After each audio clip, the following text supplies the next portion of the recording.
Hello, everyone. Good to see people joining in. So my name is Bhante Sudaso, and I'm joining from Italy, so from Empty Cloud in Italy. And I'm here with Aya Sobana, who's at Empty Cloud in the United States, just outside New York. And we're here for the evening, the weekly monk chat session, the opportunity to ask questions about Buddhism, and our opportunity to give some answers, which hopefully will be of benefit.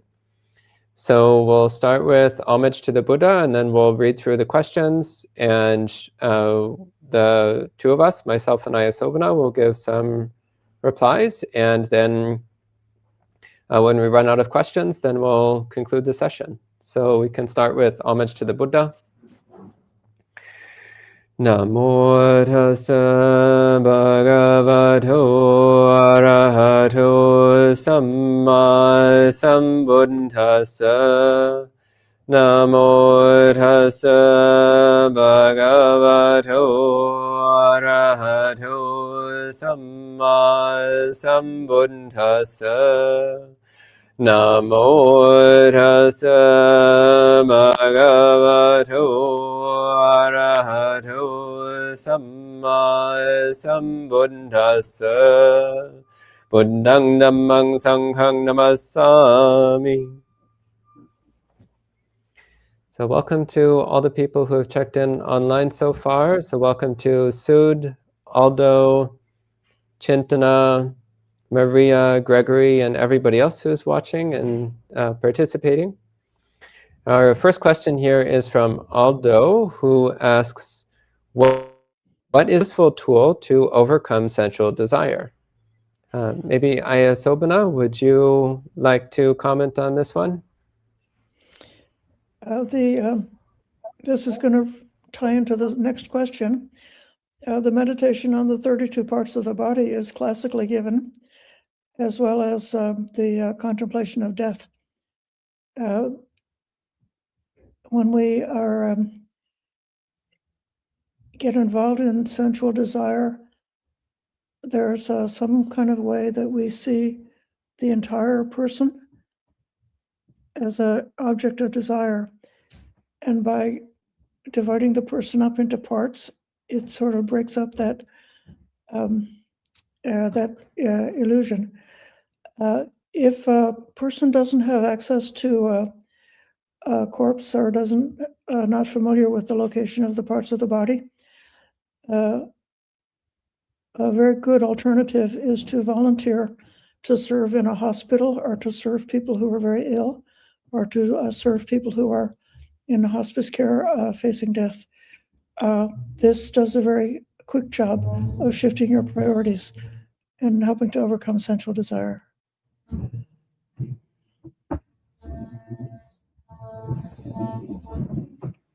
Okay, very good. And I'd also just add briefly, one thing I found really useful with any kind of desire is just paying attention to the discomfort of desire. So noticing how the feeling of desire causes a lot of distress and torment in the mind. Make the noise stop. I don't care. Okay.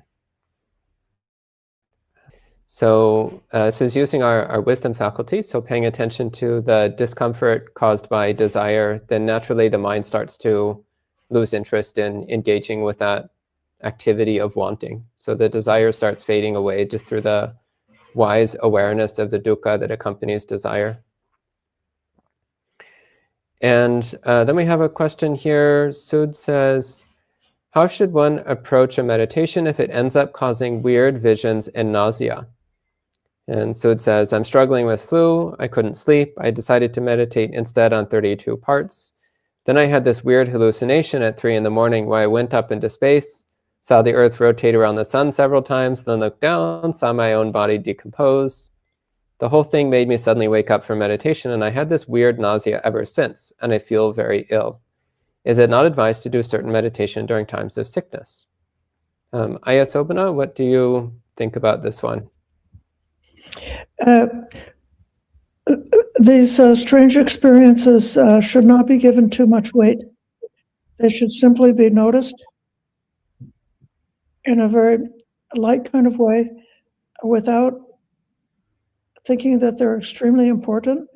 The important thing that we're aiming for is to understand that, well, how unreliable our sense faculties are, and to understand impermanence, non-self, and dukkha in all the phenomena that we experience. So it's very common for meditators to have strange experiences during meditation. Just notice it, don't give it too much weight, and come back to the basic practice. That's what I suggest. Probably, since you're coming down with the flu, that could be an alternative explanation for your feeling weird this morning. Okay, good. Then we have a question. Chintana says, how do we put to rest our quick comebacks and snarky replies that occur before we think? Well, one thing that I would encourage is to bring to mind a quote from, I think it was Ajahn Chah who said this. He said, would you, how did he put it? Oh, I'm blanking on exactly how it goes. It's something like, would you rather be right or correct? No, that's not quite how he said it. But the point is to recognize, like, well, okay, maybe we actually do have a good comeback. Maybe we're actually justified in what we're saying. Maybe we have a snarky reply, which just really communicates how we're feeling about something in a very sharp and precise way. Maybe it's very witty and clever. But are we cultivating unwholesome mind states? Are we cultivating aversion? Are we cultivating self-centeredness? Then we're going opposite the stream of the Dhamma. So maybe you're right. Maybe your comeback actually is justifiable. But from the standpoint of Dhamma, it's just pulling you farther away from awakening. So cultivating that kind of reflection can help you catch yourself before you act. Also, just a general useful practice is to, one, constantly maintain mindfulness of the body. But two, to whenever you're engaging in any kind of conversation, I really encourage doing a split-second pause before you start speaking. Not so much to make conversations awkward, like somebody says, hello, how are you doing? And you pause. I'm fine. So not that kind of awkward pause, but just taking a brief second just to like stop. Like not even a second, like 1/10 of a second maximum, and just see, how am I actually feeling? Is my mind full of irritation? Is it full of aversion? Is there some kind of sense of self creeping in here? And if so, then don't follow your impulse. That's another very important thing. Never follow your impulses. They're almost always motivated by defilement. And then instead really making that determination. I will only speak what is true, what is beneficial, what is gentle. I will only speak it at the right time, and I will only speak it when my mind is full of loving kindness, when there's no aversion or hostility at all in the mind. Yeah, I mean, again, maybe you do have something really clever or witty or justifiable to say, but if it brings you away from awakening, it's not worth it. Ayasobana, do you have any comments on this one? Only to say that when the mind is in a defensive or affected by, especially by any kind of irritation or by remorse or by many kinds of mental discomfort, then it's easy for those snarky replies to come out. So practicing,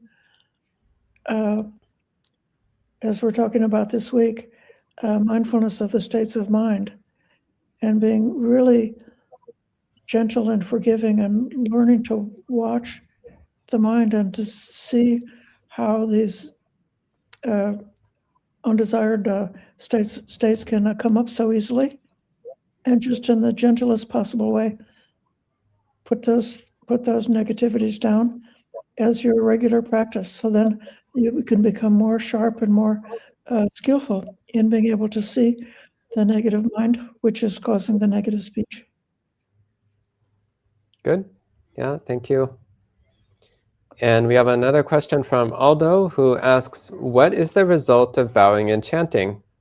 Ayasobana, would you like to talk about the benefits of bowing and chanting? Well, in the West, people are often very intellectual in their approach to Buddhism, and it's very beneficial to, in a positive way, bring the whole person to the practice. So it's not just something that's up in your head, but being manifested with the body. I remember one of the most beautiful teachings that my teacher, Bhante Gunaratana, ever gave was about his deep study of the Buddha, the life of the Buddha, the teachings of the Buddha. And what he said was, if you really understand who the Buddha was, you can't help but come down and worship. As far as the chanting goes, I would say I can speak from my own experience that chanting with knowing the meaning of the chants and memorizing some meaningful sutras that are chanted repeatedly is a tremendous way of getting the teachings to sink into the deeper recesses of the subconscious and to become very intuitive.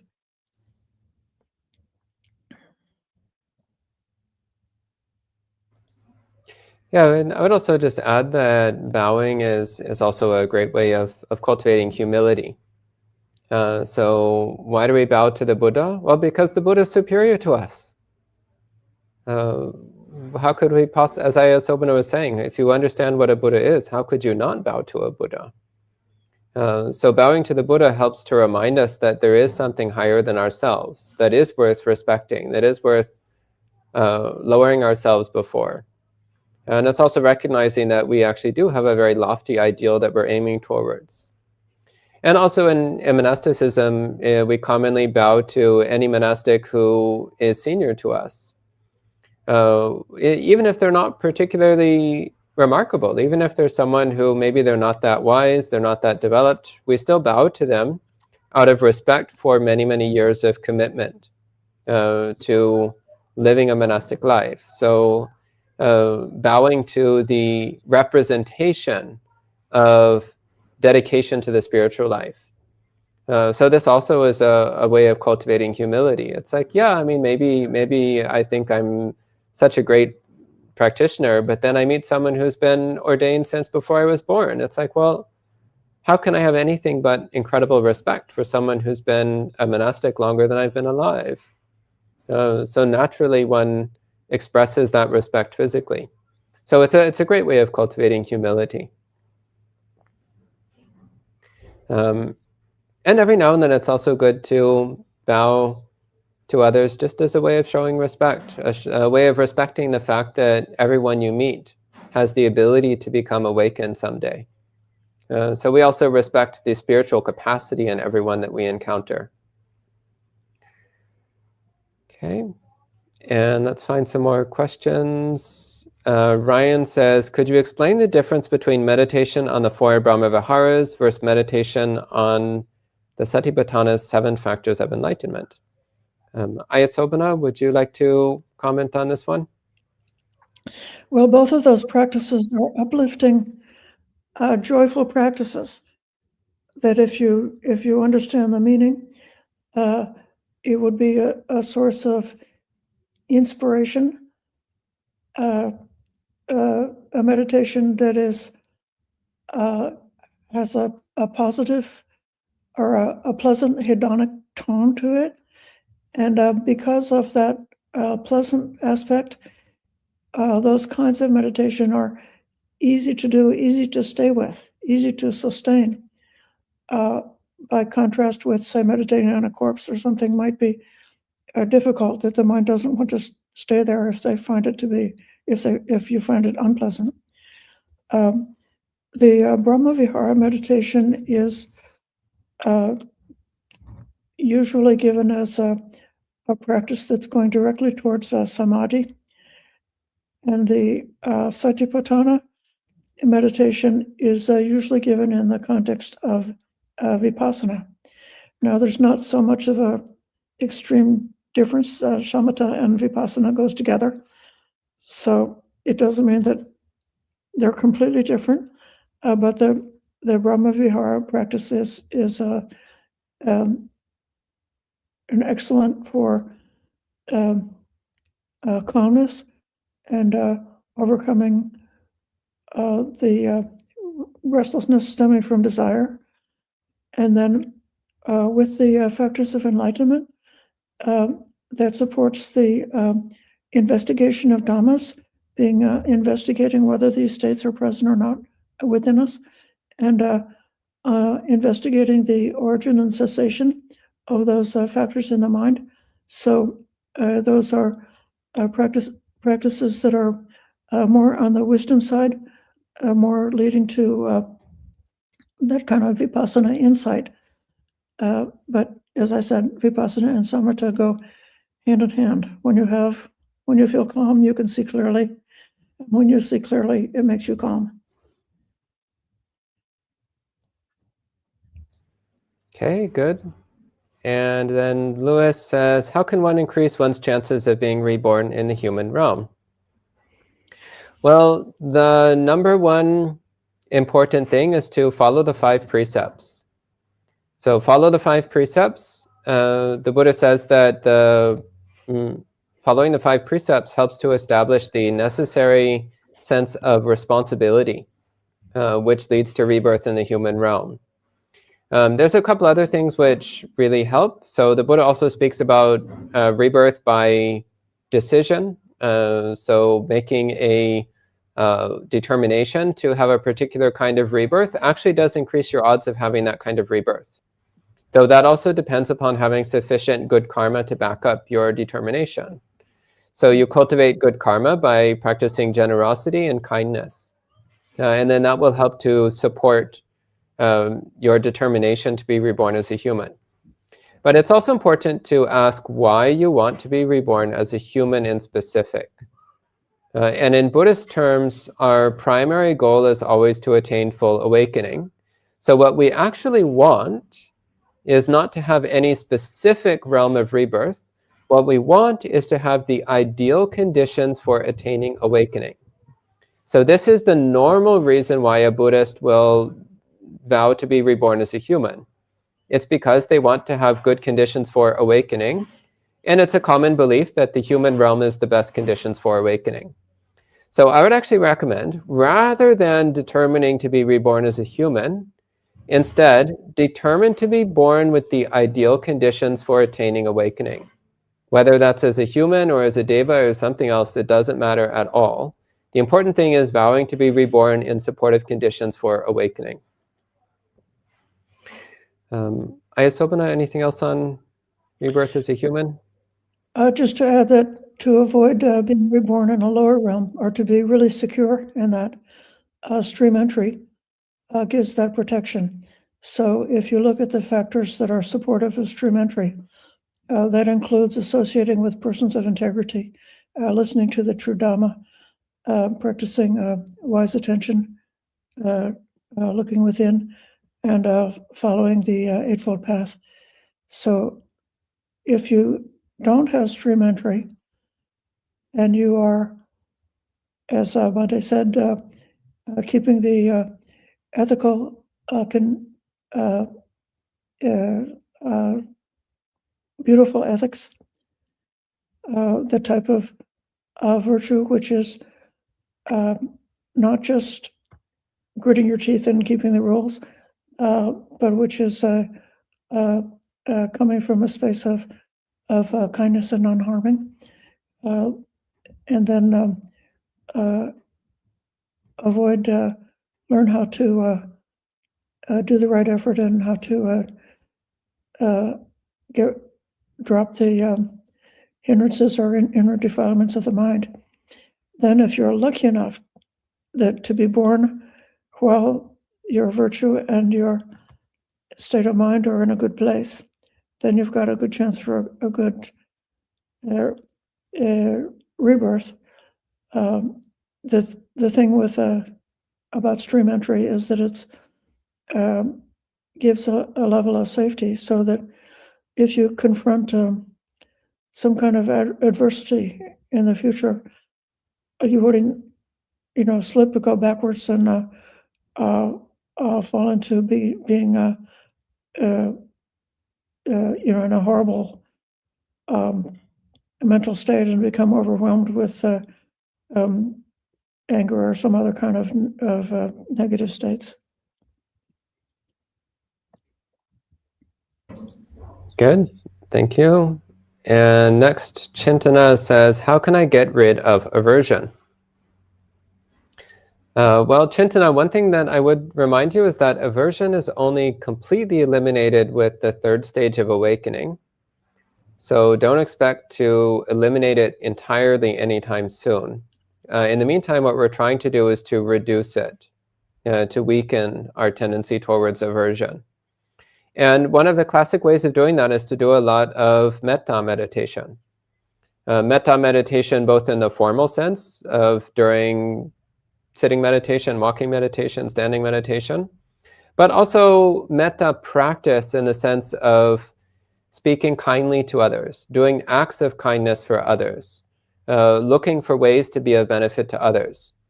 So rather than looking for things to be annoyed by, instead look for praiseworthy things in others. So when you see somebody in your life, look for something about them that is praiseworthy, something that is something you can appreciate. Look for their good qualities, especially their praiseworthy spiritual qualities.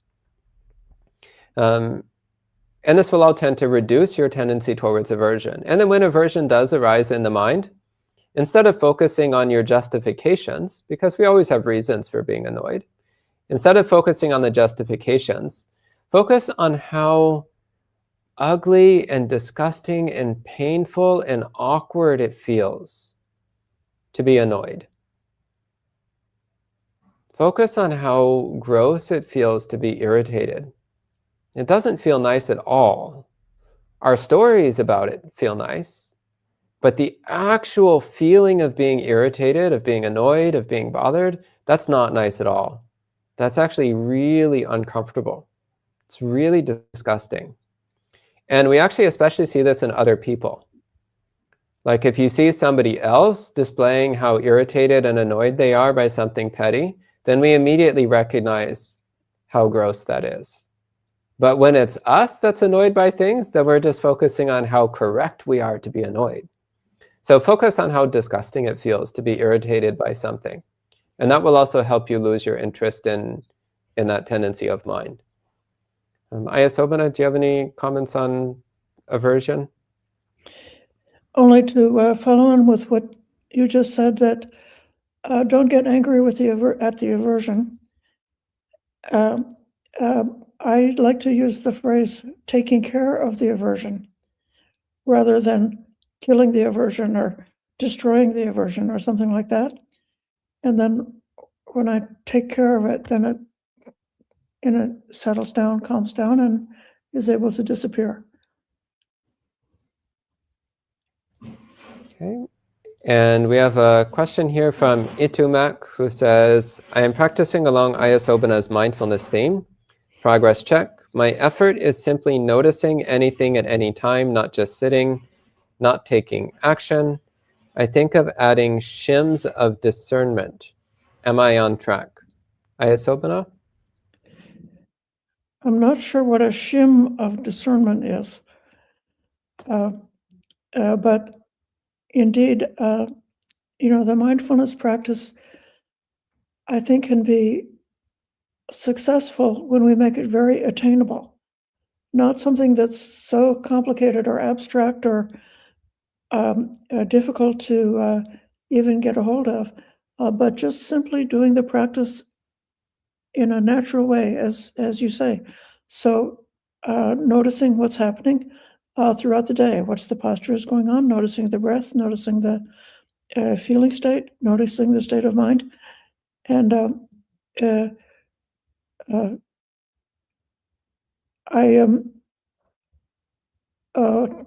we do sometimes in life have to take some actions. If we have responsibilities, a job, a family, or whatever, we have to do our duties.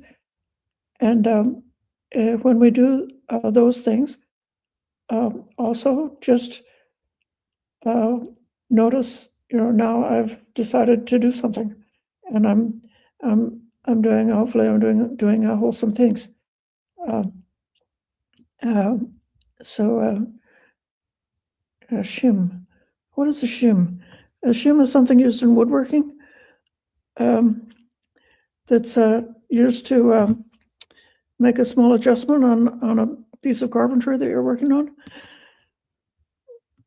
And so, yes, a small little, a tiny little piece of wood can make the entire piece of furniture or a doorway to be straight and proper. So that's what simple mindfulness can do. Okay. And we have a question from Ryan who says, regarding meditation differences, can both practices, which I assume means the Brahma Viharas and the 7 factors of awakening, can both practices take you through the same 4 jhanas and levels of understanding and liberation, or do they differ, and in what ways? Well, the 4 Brahma Viharas, in and of themselves, do not cultivate the full 7 factors of awakening and lead towards full enlightenment. So the 4 Brahma Viharas by themselves lead to positive karma, positive rebirth, whether as a human or as a deva or as a Brahma. So it's very strong, good karma, but in and of itself, it doesn't lead to full awakening. But as part of a Buddhist practice with right view, right attitude, and so on. So as part of a Buddhist practice with the complete Noble Eightfold Path, the Brahma Viharas are a powerful way of training the mind, of reducing our defilements, of cultivating wholesome states of mind, of cultivating jhanas. And the Buddha also speaks about using the experience of the Brahma Viharas as a basis for cultivating the recognition of the 3 characteristics, so anicca, dukkha, and anatta. And that then leads to stages of awakening. So I would say the difference here is that the practices of the 7 factors of enlightenment, that is itself a complete path. The Brahma Viharas in and of themselves are not a complete path, but they are a powerful component of a complete path towards awakening. I think that's the distinction that I would make here. Ayasobana, do you have any further comments on this?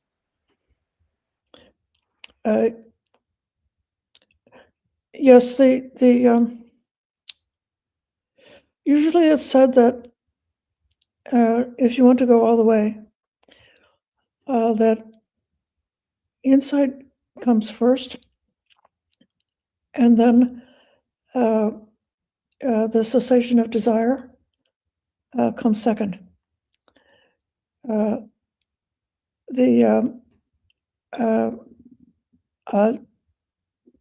Brahma Vihara practice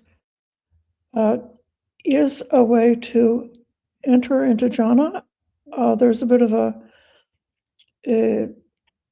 there's a comment in Buddhaghosa that a type of meditation that involves thinking, that involves vitaka vichara, is only taking you as far as the first jhana, and that after that the thinking process would drop away as you go on to the successive jhanas. But I know that our friend Bhikkhu Analayo has been really endorsing the Brahma Vihara practice on on his observation that many students are so goal-oriented with trying to obtain jhana, that they undermine themselves by being too aggressive or too rigid with it, but that they, for his students, that the Brahmavihara sometimes works where other methods don't work as well. And then within the meditation on the factors of awakening, which is, I'm thinking in terms of Satipatthana at this time, since that's what we're studying this winter. And we know for sure that the Satipatthana and the jhana are completely compatible and overlapping. And so normally, or not, almost, I think invariably, sati comes before samadhi, but they are overlapping, that samadhi brings you to the perfection of sati.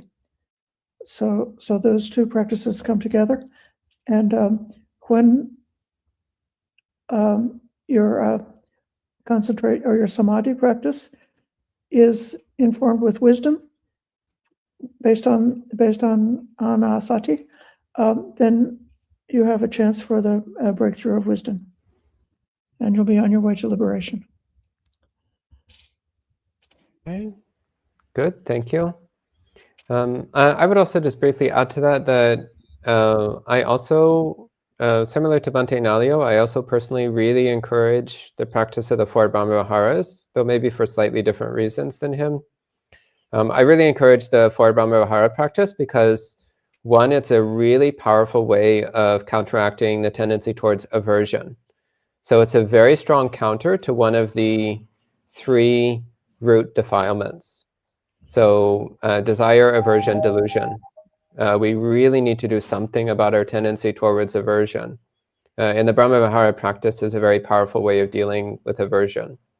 And another really big benefit to it is the Brahmavihara practices also really help us to let go of self-centeredness. So then it also helps us to cultivate a bit of wisdom, a bit of anatta sanya. So Brahmavihara practice also can help to reduce delusion by helping to reduce our self-grasping, our self-attachment, our self-centeredness. So I still really recommend practicing the Brahmaviharas as a very powerful support to making progress on the path. And Greg asks, is it beneficial to practice Buddhism with suspended judgment about supernatural claims of rebirth, devas, and nibbana? How does one come to faith if one is starting from materialist belief system? Ayasobana, what do you think? I can say from my own experience that although I was raised as a child in Catholicism, the real religion that I was raised in was science. I had, from my younger years, this weird assumption that if something could be proven to be scientifically true, that it was real, and that other things were just stories. These days, it seems to me that science is a different alternative set of stories, and stories which help us to reduce our defilements and increase our positive qualities, are stories that we can keep, and stories that cause our defilements to increase and cause our positive qualities to decrease should be let go. The teaching about rebirth is and nibbana is definitely given in the suttas as being directly known and experienced by the Buddha. But even in his own time, there were some individuals who were not able to directly access that knowledge. With all of the teachings, the Buddha says, come and see, to test within your own experience whether the teachings are true or not true. But some people are not able to have the superhuman ability to see their past lives or to see beings as they're born or reborn according to their karma. And the Buddha advised I think maybe in only one place, that the suspended judgment could be a possible approach.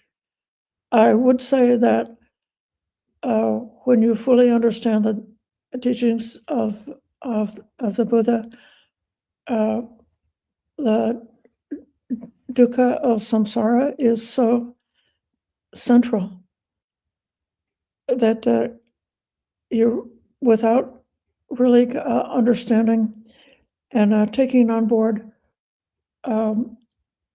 the immensity of that dukkha of samsara and the immensity of the significance of the escape from samsara, I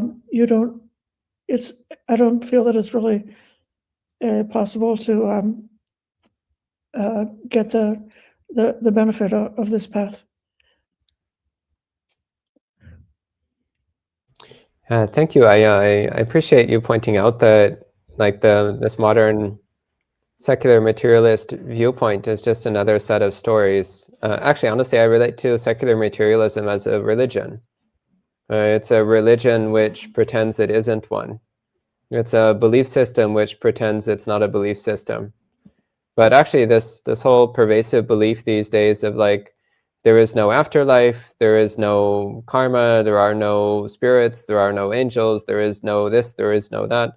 Well, that's a whole lot of beliefs. And I find it very hard to take on those beliefs. Whereas as I study the Buddha's teachings, as I read the suttas, as I practice the Buddha's instructions, yeah, I mean, there are some supernatural things in Buddhism, and maybe at the beginning it's a bit hard to believe them. But the more I immerse myself in the Buddhist thought world, the more sense it makes, the more clearly it describes my experience of reality. So I find it much easier to take on than what to me seems like a rather arbitrary set of beliefs that is pushed around by secular materialism these days.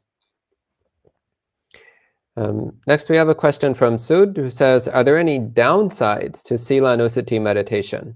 Would focusing on one's good qualities that brighten the mind, can they also make us not progress, which we can sometimes be blind to our own faults? Ayasobana, what do you think about this? Sila Nusati is a really good practice, and it's one that's neglected. It's a protective meditation, a protective contemplation, and something that can be really powerful and transformative. There are suttas. There's one sutta where I'm sorry, I can't give the exact citation for it. One should contemplate, other people may kill, but I do not kill. Other people may steal, but I do not steal. Other people may do sexual misconduct, but I do not do sexual misconduct. And it's not setting up pride or selfishness, but rather setting up integrity and realizing that we do have a very important kind of power, a kind of agency, that we can choose. We're able to choose what we're going to welcome into our mind and what we're going to not welcome, what we're going to grasp onto and what we're not going to grasp onto, what we're going to do and what we're not going to do. And that's a tremendous power, and we need to use that power to be successful in our path. So the Sila Nusati helps us to become very firm in knowing our own power like that.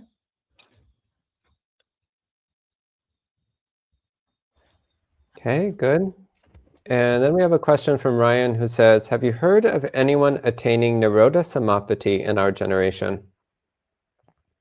Well, Ryan, one thing that I would encourage is don't worry so much about what other people do or don't attain. It's really not important. The important thing is that you keep practicing the Buddha's instructions and you keep observing the progress that you yourself are making on the path, no matter how minor or slow it might seem. Notice.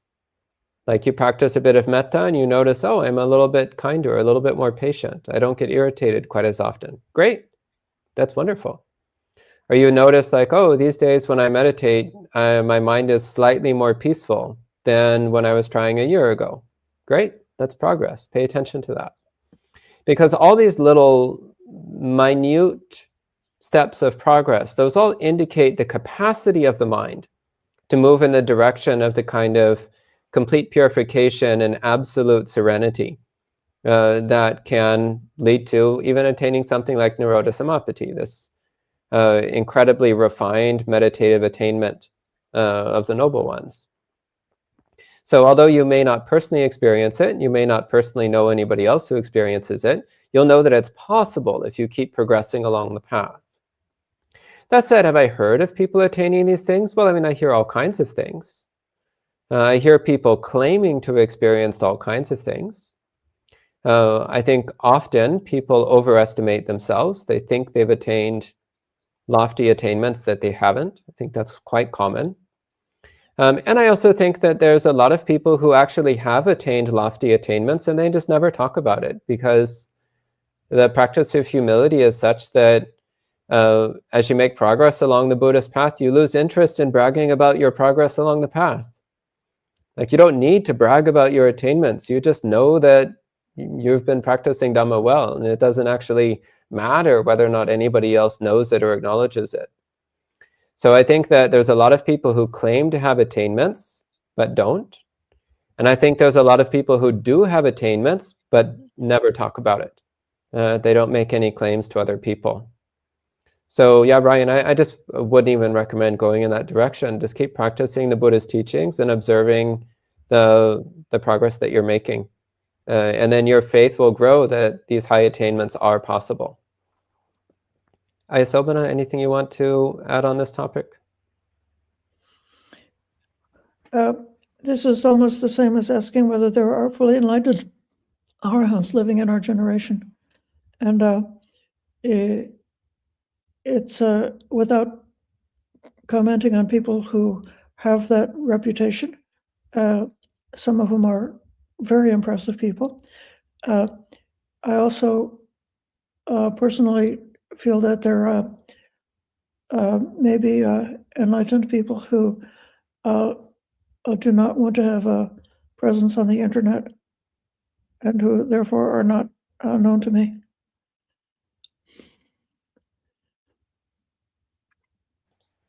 Okay, and Chintana says, what chants and suttas would you recommend to learn when memorization has become so challenging? Personally, I recommend memorizing the Mangala Sutta and the Karniya Metta Sutta. These are two absolute classics, which I personally think any Theravada Buddhist should memorize. And don't just memorize it in Pali, also learn the meaning of each word, so that when you recite it, you're also reminding yourself. The Mangala Sutta in particular is a really beautiful overview of the entire Buddhist path with lots of beautiful little details, all condensed into just a handful of words. So memorize the Mangala Sutta and memorize the meaning of each word. So when you chant it, you remember the meaning. Ayasobana, do you have anything you recommend? If you don't have enough brain power to learn the Mangala Sutta, go to the Dhammapada and find an inspiring verse and memorize those 4 lines. Good.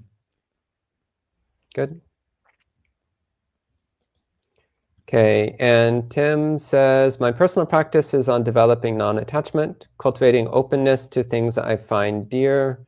The hard part is choosing to say goodbye. Some things I struggle choosing to relinquish them.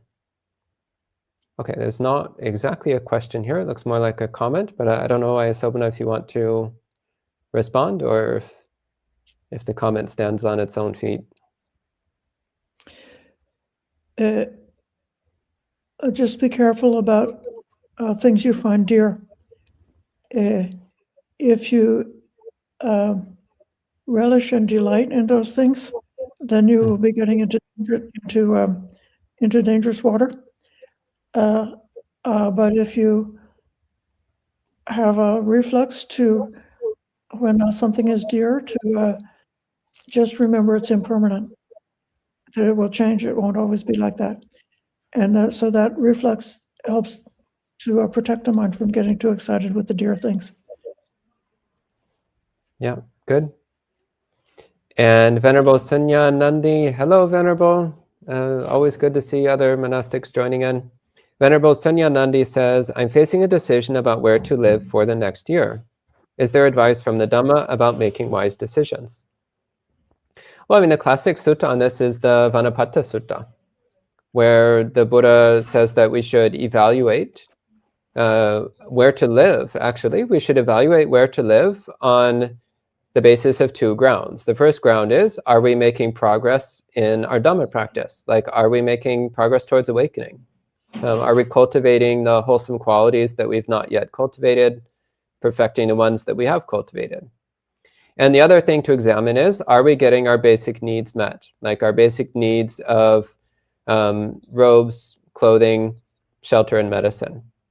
And so that sutta gives a very clear guideline. Like if you're making progress towards awakening, then even if you have a hard time getting your supplies, your basic supplies, you should still consider staying there. And if you're getting both progress and your basic needs, then you should never even think about leaving. Conversely, if you're living somewhere where all your supplies are met, all your basic needs are readily met, but you're not making progress, then you should think about it and leave. After careful consideration, you should move on and try to find a place that supports your growth in the Dhamma. And if you're living somewhere where you're not making progress and your needs aren't being met, the Buddha says you should just leave immediately. Don't even tell anyone, just get out. Go somewhere else as soon as possible. So when evaluating a place to live, this is the number one thing, is asking, where can I live that will support my progress towards awakening? This is more important than material comfort. It's more important than even your basic needs. So people say like, oh, I can't live there because I won't have health insurance, or I can't live there because I don't like the food, or I can't live there because I don't speak the language, or I can't. Well, no, that's not the important question. The important question is, where can you live that will support your Dhamma practice? And if it also supports all of your wants and wishes and comforts, then that's great. But that's not the important thing. So that's my recommendation. Ayasobana, anything to add? You said it. Okay. And Manal says, what are your thoughts on the existence of Maitreya Buddha today? And if there is such a being, to be born at the time of a living Buddha would be extremely rare. Ayasobana? Well, you know, it's said that there's sort of a long period of decline of human culture and civilization as the Dhamma comes to be more and more forgotten. Before the appearance of a Buddha, that you know, the Buddha comes out in a dark age when the Dhamma has really been forgotten. And of course, it's always possible to catastrophize and look around and say, the state of our culture in the world looks like it could hardly be any worse. But it's not necessarily so.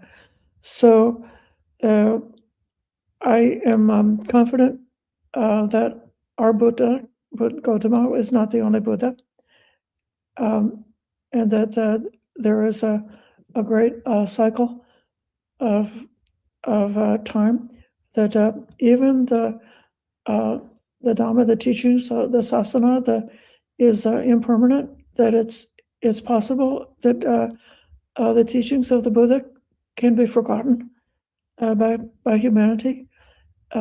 That's one reason why we're so dedicated to preserving and protecting those teachings, and to trying to realize the benefits of those teachings, so that those teachings can exist for a while longer.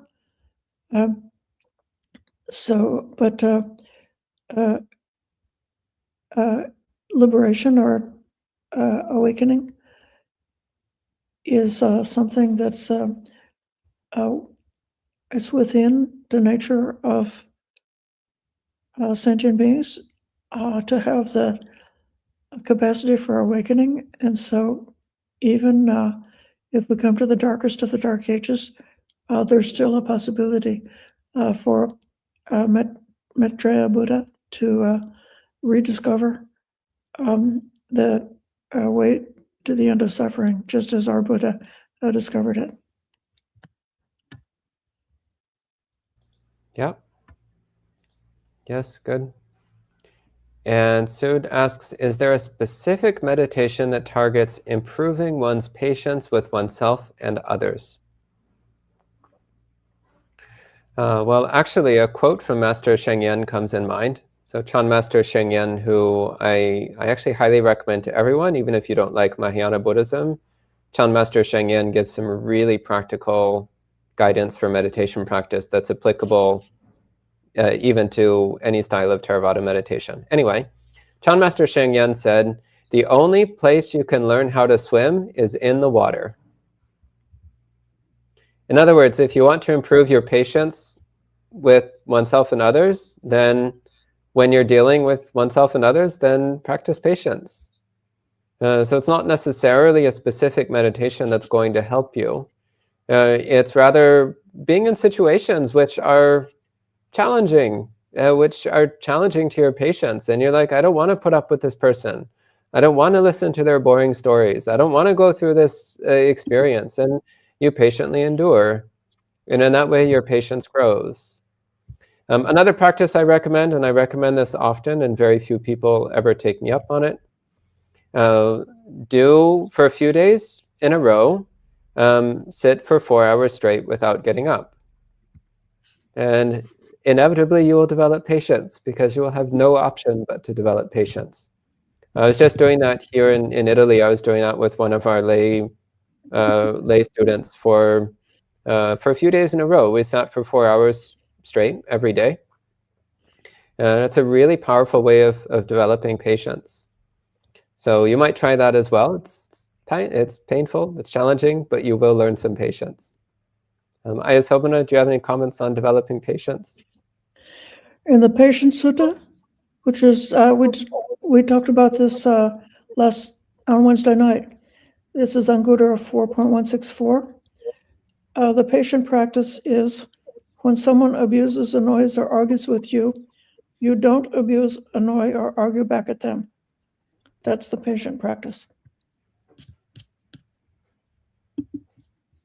Okay, good.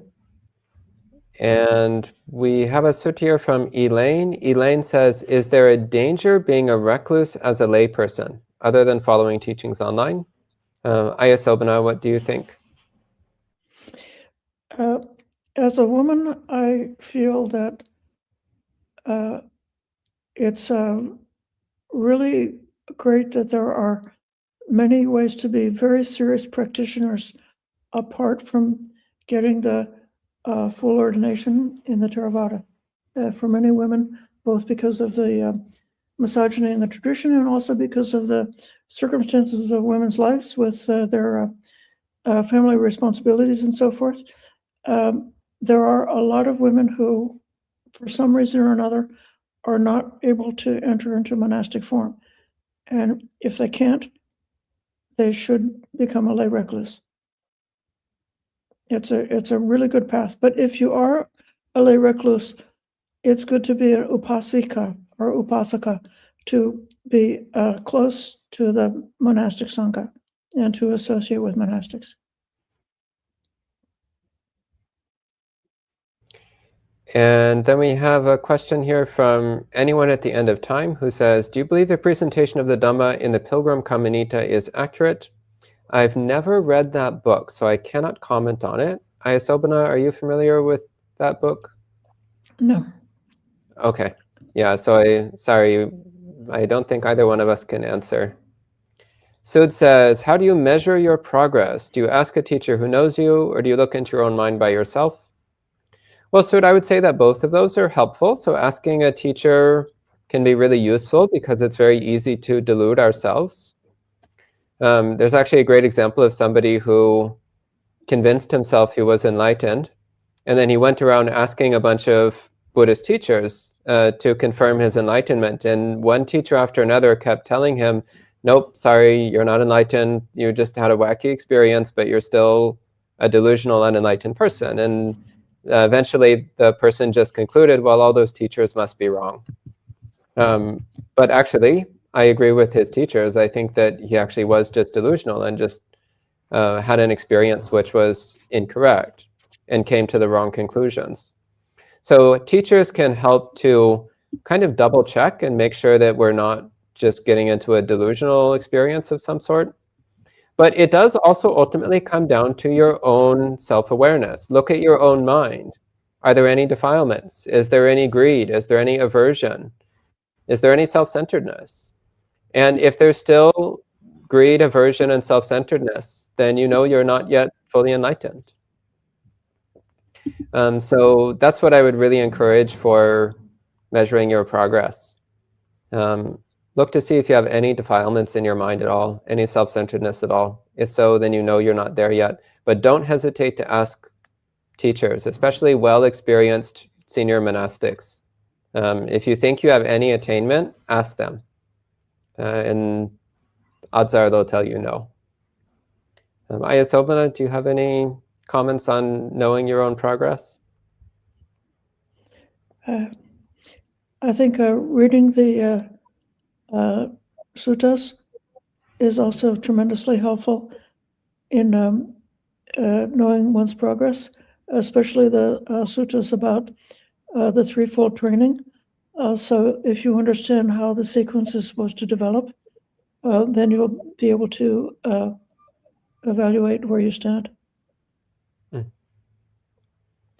And we're running almost out of time today, so maybe we have time for one or two more questions. So let's see. Ryan says, I ask about Nirodha attainment in order to follow the individuals as per the Buddha's recommendation to hear the true Dhamma from the awakened ones, yes? Well, Ryan, I would actually encourage you not to go out of your way to try to seek down enlightened teachers. For one, they're hard to find. And two, they're hard to know. Even if you encounter one, you might not recognize them right away. So the important thing is study the Dhamma, practice the Dhamma, and seek out good practitioners to practice together with, seek out good teachers to learn from. But I would encourage you, don't be too concerned about trying to hunt down fully enlightened teachers. They're not easy to find. And you can still learn and practice the Dhamma even without a fully awakened teacher. Ayasobana, do you have any comments on this? It is said in the sutta that somebody who has stages of awakening or somebody who's able to memorize the Dhamma and to reliably and authentically repeat the Dhamma taught by the Buddha can still be of value to listen to. Ajahn Chah said the whole world is teaching us. So you can learn from anybody. You can even learn from somebody who's giving a negative example. Okay, and Tim says, why do all suttas start with, so have I heard? It sounds like once upon a time. Because it was an oral tradition. So you would start, and traditionally we say that the suttas were recited by Venerable Ananda at the first council. Whether that's exactly true or not is beside the point. But the point is people had heard the Buddha say something. So they would say, well, this is what I heard from the Buddha. And then they would recite what they remembered hearing from the Buddha. So that's why most of the suttas start out with that statement, evang me sutang. Like, this is what I heard. This is what I heard the Buddha say. And then last question, and then I think we're out of time for today. Aldo says, is there a connection between patience and forgiveness? I've heard that khanti can have both meanings in Pali. Can forgive us help us develop patience? Ayasobana, what do you think about this question? The English term forgiveness is a little bit tricky because it sort of implies that you have a grudge, but you are willing to let it go. And so the Buddha didn't exactly preach forgiveness in the same kind of a way. At the same time, at the common level, especially when we see our own defilements and that come up because of causes and conditions, forgiveness is a very gentle thing to know. If somebody makes a mistake and does something that's not skillful, it was because of causes and conditions, and in that way, we forgive. We're trying to be a doctor and not a executioner when we encounter somebody who's done something unskillful. Good. And that's our last question for today. So thank you, I need Ayasobana. 1 minute. Oh. One more thing. Oh, please go ahead. About Yes. the Chan Master Shenyang. Since we've just been sorting up our library, there's a wonderful selection of his books and pamphlets in our library, as well as his biography, his autobiography. So anybody who visits us who wants to read a bit of his teachings here, they can do so. Very good. Okay, so we'll conclude here. So again, thank you, Ayasobana, for all of your wonderful answers and Dhamma sharings. And thank you to all the people who joined in online with your wonderful questions. And we'll conclude the session with 3 sadhus. Sadhu, sadhu, sadhu. And we'll see you all next